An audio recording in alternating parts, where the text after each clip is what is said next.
Marathon adventure K220 camp Gilgit سے کوہاٹ تک 800 kilometre کا پاکستان کی تاریخ کا پہلا منفرد ایونٹ، جسے regional sports officer Kohat division Anwar Kamal Burki نے مکمل طور پر اسپانسر کیا۔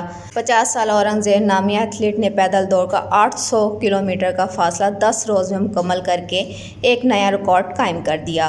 صوبائی وزیر قانون آفتاب عالم اور کمشنر کوہاٹ نے ان کا استقبال کیا۔ مزید احوال جانتے ہیں محمد مبین کی اس رپورٹ میں۔ ماشاءاللہ مجھے تو بہت زیادہ خوشی اس وجہ سے محسوس ہو رہی ہے کہ میرے جتنے سینئرز ہیں وہ میرے سامنے ہیں، تو اس سے بڑھ کر خوشی کیا ہو سکتی ہے۔ اور سب سے زیادہ خوشی مجھے یہ کہ میں ایک کوہاٹ کے لیے، ایک خیبر پختونخوا کے لیے، ایک پاکستان کے لیے ریکارڈ قائم کر چکا ہوں۔ اس سے میرے لیے فخر کی بات کوئی نہیں ہو سکتی۔ مسلسل کئی سال کی مشقت کے بعد کوہاٹ کے 50 سالہ ایتھلیٹ اورنگزیب نے بالآخر اپنا ہدف حاصل کر ہی لیا۔ گلگت سے کوہاٹ 800 کلومیٹر کا طویل فاصلہ پیدل دوڑ کر 10 روز میں مکمل کر لیا۔ کوہاٹ پہنچنے پر ان کا استقبال صوبائی وزیر قانون آفتاب عالم، کمشنر کوہاٹ معتصم باللہ اور ریجنل اسپورٹ آفیسر انور کمال برکی نے کی۔